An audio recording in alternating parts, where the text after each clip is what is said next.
All right, let's talk about something we all think about, lasting love. For so many of us, it feels like this huge mystery, right? Well, today, we're going to pull back the curtain. We're going to look at love not as something that just happens to you, but as something you can actually build, brick by brick, using a real scientific blueprint. So, let me ask you this. Is a great relationship just a roll of the dice? Is it all about luck or fate or finding that one perfect person? That's what we're often told. But what if I told you that's not the whole story? Not even close. You see, decades of research tell us something pretty incredible. A strong relationship isn't just something you find, it's a skill you can build. Science has actually given us a blueprint, and today we're going to walk through that blueprint step by step to see how it all works. Okay, so every great building starts with a rock-solid foundation. It's the most important part. So for our relationship blueprint, we've got to ask, why do these strong bonds matter so much to begin with? Let's dig into the science of why this foundation is so absolutely critical for our lives. And you don't just have to take my word for it. Dr. John Gottman, who's basically a legend in this field, puts it perfectly. Relationships are the foundation of a fulfilling life, and the science backs that up. You know, this isn't just a nice thought, it's a fact, based on decades of studying thousands of real couples. And that science is crystal clear. Strong, loving connections, they're not just good for our hearts in a poetic way, they're literally good for our physical hearts. They boost our health, our mental well-being, and they can even help us live longer. A good relationship literally helps you regulate your emotions and makes you more resilient to all the tough stuff life throws at you. So how on earth does that work? Well, it comes down to this amazing concept called neuroplasticity. It's just a fancy word for the brain's ability to change and rewire itself. And get this, positive relationships physically shape our brains for the better. They strengthen the parts that help us manage stress and stay calm. Think about that for a second. Your relationship is literally building you a better brain. And this is not some new age idea, it's ancient.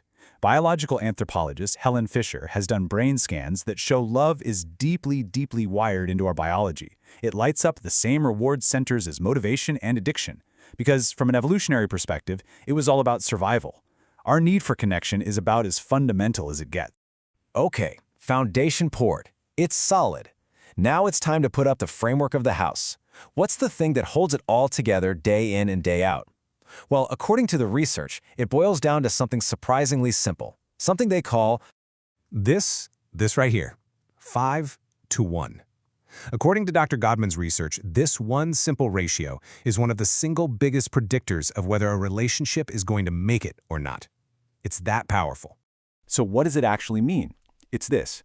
For every one negative interaction you have during a conflict, happy, stable couples have 5 or even more positive ones. Now, this is not about avoiding fights. That's impossible.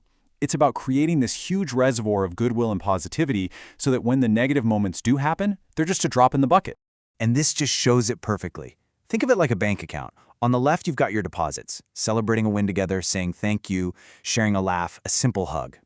These are the small things that build up your balance. And on the right, these are the withdrawals, things like criticism, getting defensive, contempt, which is like disgust, and stonewalling, where you just shut down. The whole game is just to make way more deposits than withdrawals. All right, so every single house has to be able to withstand a storm, and no relationship, no matter how great it is immune to conflict. So the next part of our blueprint is all about weatherproofing, learning the skills to get through those disagreements without the whole house falling down. Here's something that just blew my mind when I first learned it. Dr. Gottman found that he could predict the outcome of a couple's argument with 96% accuracy just by listening to the first 3 minutes. 96%. As he says, the way you start the conversation basically determines whether it ends in repair or just gets worse. It's all about the start. And you can just feel the difference here. A harsh startup on the left starts with blame. You never listen to me. Instantly, the walls go up. Your partner is on the defensive. But look at the gentle startup on the right. It expresses a feeling, a need. I feel unheard right now. See how that just changes everything? It invites your partner in to solve a problem with you instead of making them the problem. But hey, let's be real. We're human. Sometimes we mess up the startup. That's where this beautiful thing called the art of repair comes in. It's basically hitting the brakes and trying to steer the conversation back to a good place. It's a simple 3-step dance. First, you acknowledge their feelings. Then, you take accountability for your piece of it. And finally, you take some kind of action to reconnect. Even just a genuine "I'm sorry" can be a super powerful repair. So, we have built the foundation, we've put up the framework, and we've weatherproofed the whole structure. Now for the final and maybe best part, the living space. This is what makes the house a home. We're talking about building the trust and commitment that create a place where you both feel truly safe. And you really can't talk about trust without talking about vulnerability. The researcher Brené Brown completely changed the game with this idea. She says, vulnerability is not weakness. It's our most accurate measure of courage. Building real trust requires having the guts to be seen, to be open, to be your real self with someone. And Brené Brown also gives us this fantastic tool, the acronym BRAVING, to show what trust is actually made of. See, it's not some big abstract thing. It's built in these tiny little moments.